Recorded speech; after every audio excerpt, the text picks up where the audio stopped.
How to apply the transparent effect on your Windows PC. Hello everyone, and let's get started.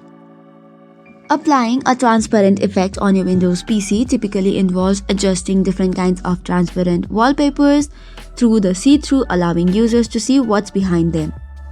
So, you can do it from the different kinds of options, such as using the Windows setting such as personalize, choosing colors, and then scrolling down and choosing the transparent effect. However, it might not be as clear as that of expected. So in that case, what can be done is go to this website which is on the description box. From here, download this compressed archive file for the transparency effect. Once downloaded, you will install a compressed folder. Now open it from the download section which is on the top right corner. Once it has been downloaded, make sure to extract all of the folders and files inside it.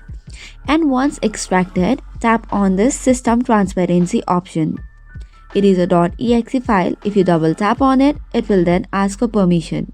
Click on Yes and the transparent option will be available on your Windows and your wallpaper will be turned into a transparent wallpaper. After that, if you want to make any changes to the transparency, you will have to click on this up arrow which is available on the bottom right corner. If you click on it, you will see different options related to the system transparency. After that, you can make any relevant changes that you like, such as choosing where to apply the transparency effect and much more. So that is all for today's video. For more such contents, do not forget to hit the like and subscribe button. Thank you and keep watching.